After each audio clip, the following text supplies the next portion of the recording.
Assalamualaikum warahmatullahi wabarakatuh. Alhamdulillah wahdah wassalatu wassalamu ala rasulillah. Allahumma salli ala nabil hashimiyyi Muhammadin wa ala alihi wasallim taslima. Bapak ibu ikhwan akhwat saudara yang berbahagia, ketika kita latihan tawajuh yang lama, itu sebetulnya kita sedang melatih menguatkan fokus dan konsentrasi kita ya Bapak ibu.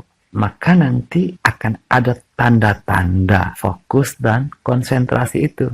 Bapak Ibu sekalian, kali ini kita akan coba untuk memahami tanda-tanda yang muncul di balik konsentrasi itu. Namun sebelum itu coba kita perhatikan ya. Coba kita mendeteksi kekuatan fokus dan konsentrasi kita melalui gambar-gambar berikut ini.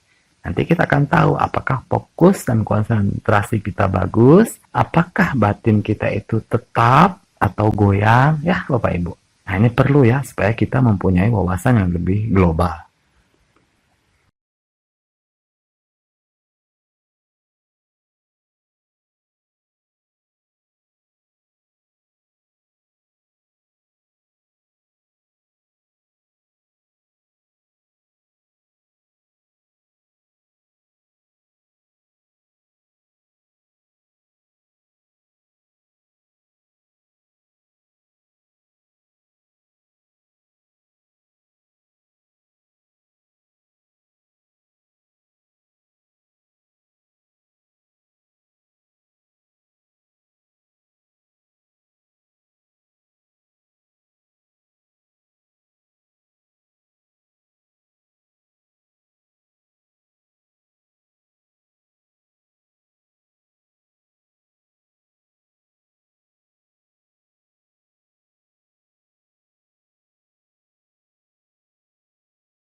Baik, Bapak Ibu sekalian berbahagia, bagaimana sudah mencoba untuk melihat gambar-gambar tadi dengan penuh fokus dan konsentrasi?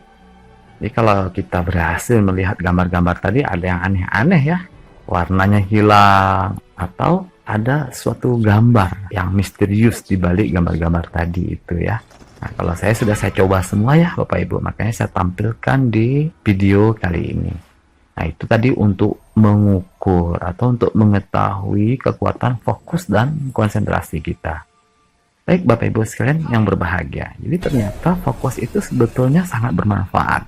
Kita latihan fokus dan konsentrasi itu sangat baik bagi diri kita. Dengan fokus dan konsentrasi, kita bisa melihat dengan jernih gambar-gambar tadi. Nah, ini artinya dengan fokus dan konsentrasi itulah kita bisa juga melihat dengan jernih berbagai permasalahan yang sedang kita hadapi di dalam kehidupan di dunia ini. Jadi kita punya masalah, merasa kita banyak masalah. Sebetulnya itu karena batin kita tidak tenang ya Bapak Ibu, sehingga kita tidak bisa melihat dengan jernih. Jadi Bapak Ibu sekalian yang berbahagia. Nah, itu tadi fokus atau konsentrasi secara visual. Kita melihat dengan fokus pada gambar tadi melalui indera mata kita. Namun demikian Bapak Ibu sekalian, fokus itu tidak hanya visual, ada juga nanti yang bersifat auditorial. Nah, ini ada latihan-latihan juga ya untuk menguatkan fokus telinga kita, pendengaran kita. Bapak Ibu sekalian yang berbahagia. Nah, demikian juga di dalam latihan tawajuh itu ya Bapak Ibu. Kita itu latihan menguatkan fokus dan konsentrasi pada batin kita. Ketika nanti ingatan kita fokus dan konsentrasi, dan ini semakin kuat, semakin tetap, semakin dalam, maka nanti kita akan mendapatkan tanda-tanda konsentrasi itu. Nah, ini akan kita coba pahami di dalam kesempatan kali ini. Nah, tadi saja di gambar kita sudah bisa mendapatkan tanda-tanda konsentrasi ya. Di dalam duduk diam tawajuh pun ada tanda-tanda konsentrasi. Bapak Ibu sekalian yang berbahagia, lalu apa itu tanda-tanda konsentrasi di dalam tawajuh itu?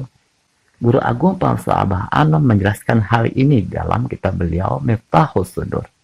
Apa yang beliau jelaskan? Beliau menjelaskan bahwa tanda fokus atau konsentrasi tawajuh itu ya paling tidak itu ada 3 ya.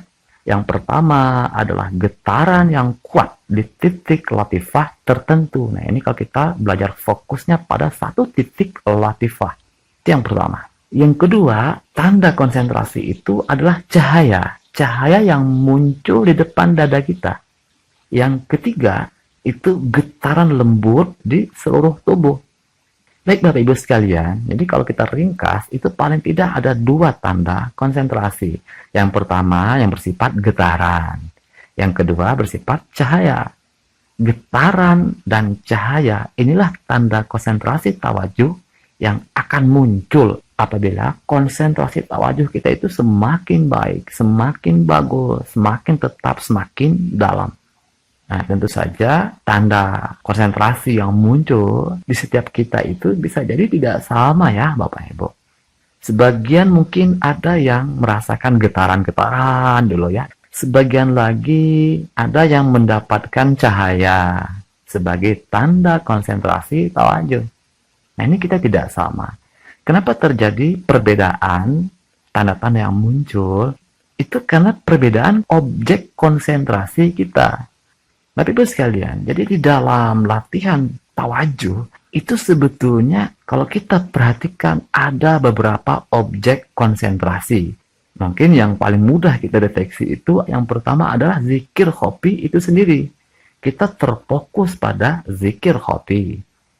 Yang kedua, sebagian kita mungkin tidak menjadikan zikir khofi sebagai objek konsentrasi, tetapi objek konsentrasinya adalah detak lembut jantung di titik latifah kolbi. Nah, perbedaan inilah yang menyebabkan perbedaan tanda yang muncul. Maka kalau kita lebih kuat fokusnya ke titik lembut jantung di titik latifah kolbi, maka nanti tanda konsentrasi yang muncul ya getaran. Jadi fokus saja pada getaran lembut jantung itu. Nanti lama-lama getarannya itu semakin kuat. Sehingga seakan-akan memenuhi dada. Mengenai 5 titik latifah di dada. Nanti semakin kuat fokusnya. Semakin kuat konsentrasinya pada detak lembut jantung di titik latifah kolbi itu. Maka akhirnya kemudian mempengaruhi seluruh jasad. Maka kemudian dirasakan seakan-akan seluruh jasad itu bergetar, lembut, seirama dengan detak lembut jantung di titik latifah kolbi.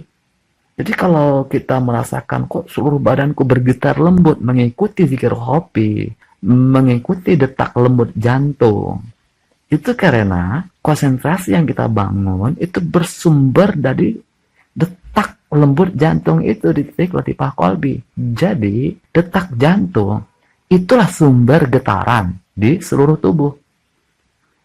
Bisa dipahami ya Bapak Ibu sekalian. Jadi kenapa terjadi getaran lembut di seluruh jasad? Itu karena saking kuatnya fokus kita merasakan detak lembut jantung. Jadi pusat getarannya itu ya jantung kita sendiri. Yang kemudian karena kuatnya fokus dan konsentrasi mempengaruhi sekitar dada, lalu mempengaruhi seluruh badan. Dan kita betul-betul bisa merasakan getaran itu di seluruh tubuh Bapak Ibu ya. Maka nanti kalau kita iseng misalnya ya, kita buka mata kita, maka nanti kita bisa lihat sendiri dengan mata zahir kita itu adanya getaran lembut itu. Bahkan pakaian yang kita pakai ketika kita duduk diam tawajuh itu terlihat seperti bergetar lembut juga, Bapak Ibu sekalian. Bapak Ibu sekalian yang berbahagia, nah itu yang pertama ya, getaran, tanda konsentrasi tawajuh itu. Namun sebagian orang lagi ada yang mendapatkan tanda konsentrasi tawajuh itu bukan pada titik lembut jantung di latifah qalbi, tetapi pada kalimat zikir khofinya. Jadi fokusnya, konsentrasinya itu lebih kuat pada kalimat zikir khofi itu. Nah ini terus menerus dia ulang-ulang, terus menerus dia kuatkan fokus dan konsentrasi zikir khofinya. Maka buah daripada fokus kepada kalimat zikir khofi itu apa?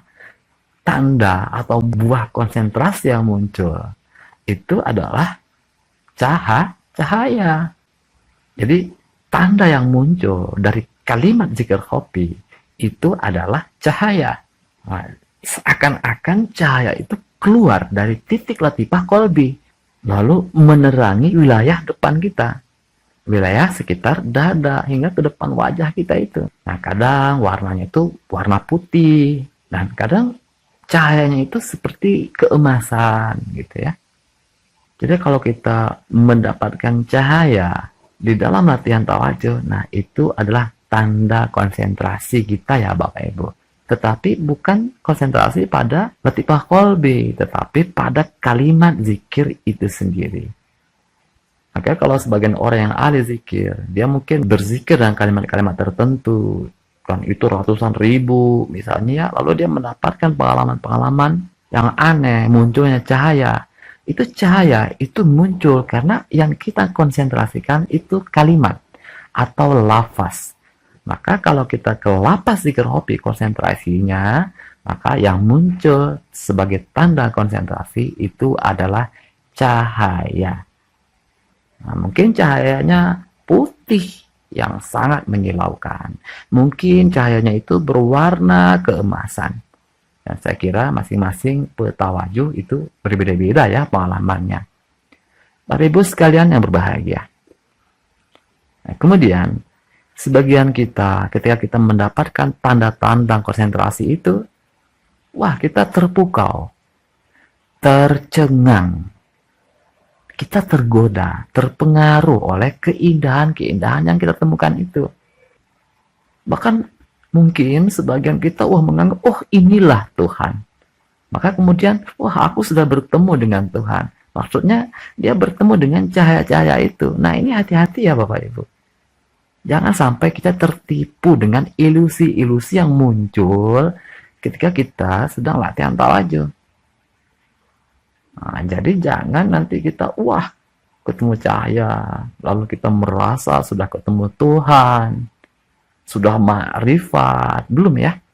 Itu masih ilusi-ilusi yang harus kita lewati di dalam latihan duduk diam tawajuh. Maka bagi sebagian orang yang tergoda, yang terperdaya dengan tanda-tanda yang muncul, dengan ilusi-ilusi yang muncul, maka kemudian ketika dia latihan tawajuh, dia mencari-cari tanda-tanda itu.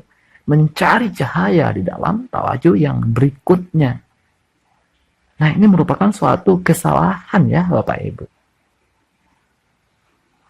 Jadi Bapak Ibu sekalian jangan tergoda ya. Itu tanda-tanda konsentrasi. Jadi kalau kita konsentrasinya pada detak jantung, ya tandanya yang getaran-getaran. Yang semakin kuat. Kalau kita terkonsentrasi pada kalimat-kalimat zikir, ya tanda-tanda yang muncul ya cahaya-cahaya. Nanti lain lagi kalau kita konsentrasi pada napas.